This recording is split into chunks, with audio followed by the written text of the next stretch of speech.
Hello everyone, ಹೇಗಿದ್ದೀರಿ ಎಲ್ಲರೂ? Once again ನನ್ನ ಯೂಟ್ಯೂಬ್ ಚಾನೆಲ್ಗೆ ಸ್ವಾಗತ ತಮ್ಗೆಲ್ರಿಗೂ. ಇವತ್ತೊಂದು ಮೀನಿದ್ದು ರೆಸಿಪಿ ಮಾಡೋಣ ಅಂತ ಇದ್ದೇನೆ. ಇಲ್ಲಿ ಅಮ್ಮ ಇರೋದು ಅಂತ ಗೊತ್ತಾ, ಮೀನ್ ಕಟ್ ಮಾಡಿ ಕೊಡ್ಬೇಕು ಈಗ ನನಗೆ. ಅದಕ್ಕೋಸ್ಕರ ಅಮ್ಮನ ನಿಲ್ಸ್ಕೊಂಡಿದ್ದೀನಿ. White pomfret ತಗೊಂಡ್ಬಂದಿದ್ದೇನೆ. ಇದ್ರದೊಂದು green masala stuffed ರವಾ ಫ್ರೈ ಮಾಡೋಣ ಅಂತ. ತುಂಬಾ ಟೇಸ್ಟಿಯಾಗಿ ಬರುತ್ತೆ. ಒಂದ್ಸಲ ಮಾಡಿದ್ದೇನೆ ನಾನು ಆಲ್ರೆಡಿ. ಇವಾಗ ಇನ್ನೊಂದ್ಸಲ ನಿಮ್ಗೆ ರೆಸಿಪಿಗೋಸ್ಕರ ಮಾಡೋಣ ಅಂತ ಇದ್ದೇನೆ. ತುಂಬಾ ಟೇಸ್ಟಿಯಾಗಿ ಬರುತ್ತೆ, ಡಿಫ್ರೆಂಟ್ ಆಗಿರುತ್ತೆ. ಸೊ ಬನ್ನಿ ಈಗ ರೆಸಿಪಿ ನೋಡ್ಕೊಂಡು ಬರೋಣ. ಅದಕ್ಕಿಂತ ಮುಂಚೆ ಈ ಫ್ರೈ ಮಾಡ್ಲಿಕ್ಕೆ ಮೀನ್ ಮಾಡುವ ವಿಧಾನ ಏನಿದೆ ಅದು ಡಿಫ್ರೆಂಟ್ ಇದೆ. ಸ್ವಲ್ಪ ಮೀನ್ ಮಾಡುವ ವಿಧಾನವನ್ನು ನಾವು ನೋಡ್ಕೊಂಡು ಬರೋಣ, ಮತ್ತೆ ರೆಸಿಪಿ ಮಾಡೋಣ ಬನ್ನಿ. ಮೊದಲಿಗೆ ನಾವು ನಾರ್ಮಲ್ ಆಗಿ ಮೀನನ್ನು ಹೇಗೆ ಮಾಡ್ತೇವೆ, ಅದು ಸೈಡಿದ್ದು ರೆಕ್ಕೆಯನ್ನೆಲ್ಲ ತೆಗೆದು ಅದರಲ್ಲಿ ಏನಾದರೂ ಪುಡಾಸಿದ್ರೆ ಅದನ್ನು ಸ್ಕ್ರೇಪ್ ಮಾಡಿ ಈ ರೀತಿ ಸ್ಕ್ರೇಪ್ ಮಾಡಬೇಕು. ನಾರ್ಮಲ್ ನಾವು ಯಾವ ರೀತಿ ಪಾಂಫ್ರೆಟ್ ಮೀನು ಮಾಡ್ತೇವೆ ಅದೇ ರೀತಿ ಮಾಡ್ಕೊಳ್ಳಿಕ್ಕೆ ಈ ರೀತಿ ಬಾಯಿ ಕಡೆಯಿಂದ ತೆಗೆದು ಅದರ ಒಳಗಿದ್ದು ಕರಳನ್ನೆಲ್ಲ ತೆಗೆದ್ರೆ ಆಯಿತು. ಸೇಮ್. ನಂತರ ಇಷ್ಟು ಮೀನು ಮಾಡಿದ ನಂತರ ನಾವು ಒಂದು ಚಾಕು ಇಟ್ಕೊಂಡು ಈ ರೀತಿ ಅದರ ಬ್ಯಾಕ್ ಸೈಡಿಂದ ಈ ರೀತಿ ಕಟ್ ಮಾಡ್ಕೊಂಡು ಬರಬೇಕು. ಅಂದರೆ ಒಳಗೆ ಮಸಾಲ ಸ್ಟಫ್ ಮಾಡಲಿಕ್ಕೆ ನಮಗೆ ಜಾಗ ಬೇಕಲ್ಲ, ಆ ರೀತಿ ಕಟ್ ಮಾಡಿದರೆ ಒಳಗೆ ಖಾಲಿ ಆಗುತ್ತೆ. ಸೊ ಮಸಾಲ ಸ್ಟಫ್ ಮಾಡ್ಬೋದು. ಇನ್ನೊಂದು ಬದಿಯಲ್ಲಿ ಕೂಡ ಸೇಮ್ ಅದೇ ರೀತಿ ಚಾಕುವಿನಿಂದ ಕಟ್ ಮಾಡ್ಕೊಳ್ಬೇಕು. ಎರಡೂ ಬದಿಯಲ್ಲೂ ಅದೇ ರೀತಿ ಕಟ್ ಮಾಡ್ಕೊಳ್ಬೇಕು. ಇಲ್ಲಿ ನೋಡಿ ಅಮ್ಮ ಇನ್ನೊಂದು ಬದಿಯಲ್ಲಿ ಕೂಡ ಹಾಗೆ ಕಟ್ ಮಾಡ್ಕೊಳ್ತಿದ್ದಾರೆ. ಶಾರ್ಪ್ ನೈಫ್ ಇದ್ರೆ ತುಂಬ ಈಸಿಯಾಗಿ ಕಟ್ ಮಾಡ್ಕೊಳ್ಬೋದು. ಈ ರೀತಿ ಕಟ್ ಮಾಡ್ಕೊಳ್ಳಿ. ಒಳಗಡೆ ಎರಡೂ ಬದಿಯಿಂದ ನಮಗೆ ಮಸಾಲ ಸ್ಟಫ್ ಮಾಡಲಿಕ್ಕೆ ಜಾಗ ಬೇಕು. ನೋಡಿ ಈಗ ಅವರ ಅಮ್ಮ ತೋರಿಸ್ತಾರೆ ನೋಡಿ, ಈಚೆ ಕಡೆಯಿಂದ ಮತ್ತು ಆಚೆ ಕಡೆಯಿಂದ ಮಸಾಲ ಸ್ಟಫ್ ಮಾಡೋದು. ಇಲ್ಲಿ ಮೇಲ್ಗಡೆಯಿಂದ ನಾವು ನಾರ್ಮಲ್ ಆಗಿ ಫ್ರೈಗೆ ಸ್ಟ್ರಿಪ್ಸ್ ಕಟ್ ಮಾಡ್ತೇವಲ್ಲ ಆ ರೀತಿ ಕಟ್ ಮಾಡಿಕೊಂಡ್ರೆ ನಮ್ಮ ಇವತ್ತಿನ ಸ್ಟಫ್ ಮಸಾಲ ರವಾ ಫ್ರೈ ಮಾಡಲಿಕ್ಕೆ ಮೀನು ರೆಡಿಯಾಗಿದೆ. ಕಟ್ ಮಾಡ್ಕೊಳೋದೆಲ್ಲ ಕರೆಕ್ಟಾಗಿದೆ. ಈ ರೀತಿ ಮಾಡ್ಕೊಳ್ಳಿ, ತುಂಬ ಈಸಿಯಾಗಿ ಮಸಾಲೆ ಎಲ್ಲ ಕರೆಕ್ಟಾಗಿ ಎಳೆದುಕೊಳ್ಳುತ್ತೆ. ಅದಕ್ಕೋಸ್ಕರ ಈ ರೀತಿ ಮಾಡ್ಕೊಳ್ಳಿ. ಈಗ ನಮ್ದು ಮೀನು ಮಾಡಿ ರೆಡಿ ಆಗಿದೆ, ಕಟ್ಟಿಂಗ್ ಮಾಡಿ ಕೊಟ್ಟಿದ್ದಾರೆ. ಇಲ್ಲಿ ನೋಡಿ ಈ ರೀತಿ ಒಳಗೆ ಅದರ ಒಳಗೆ ಸ್ಟಫ್ ಮಾಡಲಿಕ್ಕೆ ಇಲ್ಲಿ ಕೂಡ ಇನ್ನೊಂದು ಕಡೆಯಿಂದ ಮತ್ತೆ ಮೇಲ್ಗಡೆಯಿಂದ ಸ್ಟ್ರಿಪ್ಸ್ ಕಟ್ ಮಾಡಿದ್ರೆ ಅಷ್ಟೇ. ಇದು ರವಾ ಕೋಟಿಂಗ್ ಮಾಡುವಾಗ ನಿಲ್ಬೇಕಂತ ಕಟ್ ಮಾಡಿ ಕೊಟ್ಟಿದ್ದಾರೆ. ನನ್ನ ಅಮ್ಮ ಮಾಡಿ ಕೊಟ್ಟದ್ದು. ಅಮ್ಮ ಥ್ಯಾಂಕ್ಸ್ ಅವೇ. ಸೊ ಈಗ ನಾವು ಮಸಾಲ ಮಾಡಿಕೊಂಡು ರೆಸಿಪಿ ಕಂಟಿನ್ಯೂ ಮಾಡೋಣ ಬನ್ನಿ. ಮೊದಲಿಗೆ ಮೀನಿಗೆ ಫಸ್ಟ್ ಮ್ಯಾರಿನೇಷನ್ ಮಾಡೋದು. ಅದಕ್ಕೆ ಸ್ವಲ್ಪ ಸಾಲ್ಟು, ಉಪ್ಪು, ರುಚಿಗೆ ಮೀನಿಗೆ ಉಪ್ಪೆಲ್ಲ ಹಿಡಿಬೇಕಲ್ಲ, ಇಲ್ಲದ್ರೆ ತುಂಬ ಚಪ್ಪೆ ಅನಿಸುತ್ತೆ. ಅದಕ್ಕೋಸ್ಕರ ಸ್ವಲ್ಪ ಉಪ್ಪು, ಸ್ವಲ್ಪ ಅರಿಶಿನ, ಎರಡೂ ಬದಿಗೂ ಅರಿಶಿನ ಹಾಕೊಳ್ಳಿ. ಮತ್ತು ಸ್ವಲ್ಪ ನಿಂಬೆ ರಸ, ಅರ್ಧ ನಿಂಬೆಯ ರಸವನ್ನು ಎಲ್ಲ ಕಡೆ ಹಿಂಡ್ಕೊಳ್ಬೇಕು. ಇಲ್ಲಿ ನೋಡಿ ಅರ್ಧ ನಿಂಬೆಯ ರಸವನ್ನು ಎಲ್ಲ ಕಡೆ ಮೀನಿದ್ದೆಲ್ಲ ಕಡೆ ಹಿಂಡ್ಕೊಳ್ಬೇಕು. ಅದರ ಒಳಗಿನ ಪೋರ್ಷನಿಗೂ ಹಾಕ್ಕೊಳ್ಬೇಕು. ಮತ್ತು ಆಚೆ ಈಚೆ ಎರಡೂ ಕಡೆ ಹಾಕ್ಕೊಂಡು ಕರೆಕ್ಟಾಗಿ ನಾವು ಕೈಯಿಂದ ರಬ್ ಮಾಡಬೇಕು. ಅರಿಶಿನ, ಉಪ್ಪು, ಹುಳಿ ಎಲ್ಲ ಮೀನಿಗೆ ಇಳಿದುಕೊಳ್ಬೇಕಲ್ಲ, ಅದಕ್ಕೋಸ್ಕರ ಕೈಯಿಂದ ಕರೆಕ್ಟಾಗಿ ರಬ್ ಮಾಡ್ಕೊಳ್ಬೇಕು. ಈ ರೀತಿ ನೋಡಿ, ಈ ರೀತಿ ನಾವು ಸ್ಟಫ್ ಮಾಡಿದ್ದೇವಲ್ಲ ಅಲ್ಲಿಗೂ ಸ್ವಲ್ಪ ಸ್ವಲ್ಪ ಸೇರಿಸಿ, ಮತ್ತು ನಾವು ಮಸಾಲೆ ಹಾಕ್ತೇವಲ್ಲ, ಮಸಾಲೆಯಲ್ಲಿ ಉಪ್ಪಿರ್ತದೆ ಅದನ್ನು ಹೀರ್ಕೊಳ್ತದೆ. ಇವಾಗ ಈ ರೀತಿ ಮಾಡ್ಕೊಳ್ಳಿ. ಎಲ್ಲವನ್ನು ಕರೆಕ್ಟಾಗಿ ಮಸಾಲ ಒಳಗಡೆ ಎಲ್ಲ ಹಿಡಿಯುವ ರೀತಿಯಲ್ಲಿ ರಬ್ ಮಾಡ್ಕೊಳ್ಳಿ. ಈ ರೀತಿ ಮ್ಯಾರಿನೇಷನ್ ಮಾಡಿದ್ದನ್ನು ಒಂದು 15 ನಿಮಿಷ ಹಾಗೆ ಇಟ್ಟು ಬಿಡೋಣ.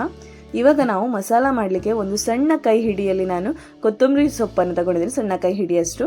ಅದಕ್ಕೆ ಒಂದು 5 ಎಸ್ಳು ಬೆಳ್ಳುಳ್ಳಿ, ಒಂದು 2 ಹಸಿಮೆಣಸಿನಕಾಯಿ, ಒಂದು 1 ಇಂಚ್ ತುಂಡು ಶುಂಠಿಯನ್ನು ಹಾಕ್ಕೊಂಡಿದ್ದೇನೆ. ಇದರ ಜೊತೆನೇ ಒಂದು ಅರ್ಧ ಈರುಳ್ಳಿಯನ್ನು ಕೂಡ ರಫ್ ಕಟ್ ಮಾಡ್ಕೊಳ್ಳಿ, ಅದನ್ನು ಕೂಡ ಹಾಕೊಳ್ಳಿ. ಮಿಕ್ಸಿಯಲ್ಲಿ ಗ್ರೈಂಡ್ ಆಗುತ್ತೆ. ಇದರ ಜೊತೆನೇ 1/4 ಟೇಬಲ್ ಸ್ಪೂನ್ ಜೀರಿಗೆ, ಒಂದು 10 ಕಾಳು ಕರಿಮೆಣಸು, ಮತ್ತು ರುಚಿಗೆ ತಕ್ಕಷ್ಟು ಉಪ್ಪು, ಸ್ವಲ್ಪ ಅರಿಶಿನ, ಮತ್ತು ಒಂದು ಅರ್ಧ ನಿಂಬೆ ರಸ. ಇಲ್ಲಿ ನೀವು ನಿಂಬೆ ರಸ ಬದಲು ಹುಳಿಯನ್ನು ಕೂಡ ಹಾಕ್ಕೊಳ್ಬೋದು, ಸ್ವಲ್ಪ ಹುಳಿ ಹಾಕ್ಕೊಳ್ಬೋದು. ನಂತರ ನೀರು ಹಾಕ್ಕೊಂಡು ಫೈನ್ ಪೇಸ್ಟ್ ಮಾಡ್ಕೊಂಡು ಬರೋಣ. ನಮಗೆ ಮಸಾಲ ಸ್ಟಫ್ ಮಾಡಲಿಕ್ಕೆ ಬೇಕಾಗಿದ್ದು ರೆಡಿಯಾಗಿದೆ ನೋಡಿ. ಈ ರೀತಿ ನೀವು ಅಂದರೆ ತರಿಯಾಗಿ ಕೂಡ ಪೇಸ್ಟ್ ಮಾಡ್ಕೊಳ್ಬೋದು, ಅಥವಾ ಫೈನ್ ಪೇಸ್ಟ್ ಕೂಡ ಮಾಡ್ಕೊಳ್ಬೋದು. ಇಲ್ಲಿ 15 ನಿಮಿಷ ಆದ ನಂತರ ಈಗ ನಾವು ಪ್ರಿಪೇರ್ ಮಾಡಿಟ್ಕೊಂಡಿರುವ ಮಸಾಲವನ್ನು ಈ ಮೀನಿನ ಒಳಗೆ ಈ ರೀತಿ ಸ್ಟಫ್ ಮಾಡ್ಕೊಳ್ಬೇಕು. ನೋಡಿ, ನಾನು ಡಿಸ್ಪ್ಲೇಲಿ ಹೇಗೆ ತೋರಿಸಿದ್ದೇನೆ ಅದೇ ರೀತಿ ನೀವು ಸ್ಟಫ್ ಮಾಡ್ಕೊಳ್ಬೇಕಾಗುತ್ತೆ. ಒಳಗೈನ ಪೋರ್ಷನ್ಗೆ ಕರೆಕ್ಟಾಗಿ ಮಸಾಲ ಹಿಡಿಬೇಕು. ಅದಕ್ಕೋಸ್ಕರ ಓವರ್ ಕೂಡ ಜಾಸ್ತಿ ಕೂಡ ಹಾಕಬಾರ್ದು, ಎಷ್ಟು ಹಿಡಿತದೆ ಅಷ್ಟು ಮಾತ್ರ ಹಾಕಬೇಕು. ಇಲ್ಲಿ ನೋಡಿ ನಾನೇ ಆರಾಮ್ಸೆಯಾಗಿ ಹಾಕೊಳ್ತಿದ್ದೀನಿ, ಯಾಕಂದರೆ ತುಂಬ ಹಾಕಿದರೆ ಅದು ಹೊರಗೆ ಬರುತ್ತೆ. ಅದಕ್ಕೋಸ್ಕರ ನಮಗೆ ಒಳಗೆ ನಾವು ಮಸಾಲ ಸ್ಟಫ್ ಮಾಡಿದ್ದೇವೆ ಅಂತ ಗೊತ್ತೇ ಆಗಬಾರ್ದು ಒಮ್ಮೆಲೆ ನೋಡುವಾಗ. ಆ ರೀತಿ ಸ್ಟಫ್ ಮಾಡ್ಕೊಳ್ಬೇಕು. ನೋಡಿ ಯಾವ ರೀತಿ ಸ್ಟಫ್ ಮಾಡ್ಕೊಳ್ತಿದ್ದೇನೆ ಅಂತ. ಎಲ್ಲ ಕಡೆ ಕರೆಕ್ಟಾಗಿ ಸ್ಟಫ್ ಮಾಡ್ಕೊಳ್ಬೇಕು. ಇಲ್ಲಿ ನೋಡಿ ಈಗ ತೋರಿಸ್ತೇನೆ ಯಾವ ರೀತಿ ಸ್ಟಫ್ ಮಾಡ್ಕೊಂಡಿದ್ದೇನೆ ಅಂತ. ಇಷ್ಟು ಮಸಾಲ ಸ್ಟಫ್ ಮಾಡಿದರೆ ಸಾಕಾಗುತ್ತೆ. ಅದು ಒಳ್ಳೆ ಹುಳಿ ಖಾರ ಎಲ್ಲ ಒಳ್ಳೆ ಇರುತ್ತಲ್ಲ, ತುಂಬ ಎಳೆದುಕೊಳ್ಬೇಕು. ಅದಕ್ಕೋಸ್ಕರ ಒಂದು 15ರಿಂದ 30 ನಿಮಿಷ ಇಟ್ಟು ಬಿಡಬೇಕು. ರೆಸ್ಟ್ ಇಲ್ಲಾಂದರೆ 15 ನಿಮಿಷ ಇಡಿ, ಮಿನಿಮಮ್ 15 ಮಿನಿಟ್ಸ್ ಇಡಬೇಕು. ಇವಾಗ ರವಾ ಫ್ರೈ ಮಾಡಲಿಕ್ಕೆ ಸ್ವಲ್ಪ ರವಾ, ಸ್ವಲ್ಪ ಉಪ್ಪು ಮತ್ತು ರೆಡ್ ಚಿಲ್ಲಿ ಪೌಡರನ್ನು ಮಿಕ್ಸ್ ಮಾಡ್ಕೊಂಡಿದ್ದೇನೆ. ಯಾಕಂದರೆ ಖಾರ ಉಪ್ಪೆಲ್ಲ ಇರಲಿ ಅಂತ ಸ್ವಲ್ಪ ಹಾಕ್ಕೊಳ್ಳೋದು ಅಷ್ಟೇ. ಇವಾಗ ಪ್ಯಾನಿಗೆ ಒಂದು 4ರಿಂದ 5 ಟೇಬಲ್ ಸ್ಪೂನ್ ಅಷ್ಟು ತೆಂಗಿನ ಎಣ್ಣೆ ಹಾಕೊಳ್ಳಿ. ಎಣ್ಣೆ ಜಾಸ್ತಿ ಬೇಕಂದ್ರೆ ದೊಡ್ಡ ಮೀನಲ್ಲ, ಅದಕ್ಕೋಸ್ಕರ. ನಂತರ ಇಲ್ಲಿ ಮೀನನ್ನು ನಾವು ಮ್ಯಾರಿನೇಷನ್ ಮಾಡಿ ಇಟ್ಕೊಂಡಿರೋ ಮೀನನ್ನು ರವಾದಲ್ಲಿ ಕೋಟ್ ಮಾಡಬೇಕು. ಎರಡೂ ಕಡೆ ಕೂಡ ಕರೆಕ್ಟಾಗಿ ರವಾದಲ್ಲಿ ಕೋಟ್ ಮಾಡ್ಕೊಳ್ಬೇಕು. ಏನು ಸ್ಟಫ್ ಮಾಡಿದ ಪ್ಲೇಸ್ ಹತ್ರ ಕೂಡ ಸೈಡಲ್ಲಿ ಕರೆಕ್ಟಾಗಿ ಕೋಟ್ ಮಾಡಿದ ನಂತರ ಬಿಸಿ ಎಣ್ಣೆಗೆ ಮೀನನ್ನು ಬಿಡಬೇಕು. ಇಲ್ಲಿ ನಾವು ಡೀಪ್ ಫ್ರೈ ಮಾಡ್ತಾ ಇಲ್ಲ, ಎಣ್ಣೆಯನ್ನು ಶಾಲೋ ಫ್ರೈ ಮಾಡ್ತಿರೋದು ಮೀನನ್ನು. ಸೊ ಈ ರೀತಿ ಒಂದ್ಸಲ ಮೀನು ಹಾಕೊಂಡ ನಂತರ ಎಣ್ಣೆ ಬಿಸಿ ಇರುತ್ತಲ್ಲ, ಅದರ ಮೇಲಿನ ಪೋರ್ಷನ್ಗೆ ಸ್ಪೂನಲ್ಲಿ ತೆಗೆದು ಈ ರೀತಿ ಎಣ್ಣೆ ಹಾಕೊಳ್ಬೇಕು. ಇದು ದೊಡ್ಡ ಮೀನಾಗಿರೋದ್ರಿಂದ ಒಂದು ಬದಿಯಲ್ಲೇ ಒಂದು 5 ನಿಮಿಷ ಆದರೂ ಕುಕ್ ಆಗಬೇಕು. ನೀವು ಲೋ ಫ್ಲೇಮಲ್ಲಿ ಕುಕ್ ಮಾಡಿದ್ರೆ ಒಂದು 5ರಿಂದ 6 ನಿಮಿಷವರೆಗೆ ಕುಕ್ ಮಾಡ್ಕೊಳ್ಳಿ. ಒಂದು ಬದಿ ಕಾದ ನಂತರ ನಾವು ಇನ್ನೊಂದು ಬದಿಗೆ ಫ್ಲಿಪ್ ಮಾಡ್ಕೊಳ್ಳೋಣ.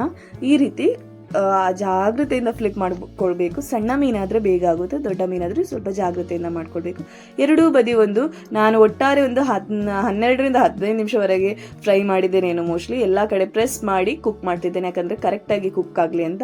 ಇವಾಗ ನೋಡಿ ನಮ್ಮದು ಸ್ಟಫ್ಡ್ ಗ್ರೀನ್ ಮಸಾಲ ರವಾ ಫ್ರೈ ರೆಡಿ ಆಗಿದೆ. ಪಾಂಫ್ರೆಟ್ ಇದು ಮಾಂಜಿ ಮೀನಿದ್ದು ಗ್ರೀನ್ ಮಸಾಲ ಸ್ಟಫ್ ಮಾಡಿ ರವಾ ಫ್ರೈ ಮಾಡಿರೋದು. ತುಂಬ ಟೇಸ್ಟಿಯಾಗಿ ಬರುತ್ತೆ. ಹೊರಗಿನ ಲೇಯರ್ ಕ್ರಿಸ್ಪಿಯಾಗಿದೆ, ಒಳಗೆ ಆ ಗ್ರೀನ್ ಮಸಾಲದ ಜೊತೆ ನಂಚ್ಕೊಂಡು ತಿಂದಿದ್ರೆ ಏನು ರುಚಿ ಇದು ಗೊತ್ತಾ.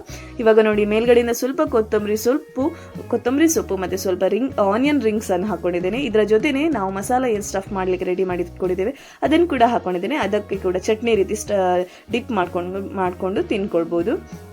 ನೋಡಿ ನಮ್ಮ ಗ್ರೀನ್ ಮಸಾಲ ಸ್ಟಫ್ಡ್ ಪಾಂಫ್ರೆಟ್ ರವಾ ಫ್ರೈ ರೆಡಿ. ನೋಡಿದ್ರಲ್ಲ ಗ್ರೀನ್ ಮಸಾಲಾ ಸ್ಟಫ್ಡ್ ಪಾಂಫ್ರೆಟ್ ರವಾ ಫ್ರೈ ಹೇಗೆ ಮಾಡುದಂತ. ಮಾಂಜಿ ಮೀನಿನ ಗ್ರೀನ್ ಮಸಾಲಾ ಸ್ಟಫ್ ಮಾಡಿ ರವಾ ಫ್ರೈ ಮಾಡಿದ್ದು ಸೂಪರ್ ಆಗಿ ಬರುತ್ತೆ. ಟೇಸ್ಟ್ ಅಂತ ಹೇಳಲಿಕ್ಕಿಲ್ಲ, ಡಿಫ್ರೆಂಟ್ ಆಗಿದೆ. ನಾರ್ಮಲ್ ರವಾ ಫ್ರೈ ತವಾ ಫ್ರೈ ತಿನ್ನೋದಕ್ಕಿಂತ ಇದನ್ನೊಂದ್ಸಲ ಟ್ರೈ ಮಾಡಿ. ಸ್ಟಫ್ ಮಾಡಿರೋದ್ರಿಂದ ಒಳಗೆ ಇದು ಅದ್ರ ಸ್ಟಫ್ ಇದು ಮಸಾಲವನ್ನು ಮಿಕ್ಸ್ ಮಾಡಿ ತಿನ್ನೋದ್ರಲ್ಲಿ ರುಚಿಯೇ ಬೇರೆ. ನೀವು ಕೂಡ ಟ್ರೈ ಮಾಡಿದ್ರೆ ಹೇಗಾಗಿದೆ ಅಂತ ಹೇಳಿ. ಹಾಗೆ ಯಾರಾದ್ರೂ ನನ್ನ ಚಾನಲ್ಗೆ ಹೊಸದಾಗಿ ಬಂದಿದ್ರೆ ಪ್ಲೀಸ್ ಸಬ್ಸ್ಕ್ರೈಬ್ ಮಾಡಿ ಮತ್ತೆ ಪಕ್ಕದಲ್ಲಿರುವ ಬೆಲ್ ಬಟನ್ ಅನ್ನು ಪ್ರೆಸ್ ಮಾಡಿ. ಹೀಗೆ ಸಪೋರ್ಟ್ ಮಾಡ್ತಾ ಇರಿ. Thank you.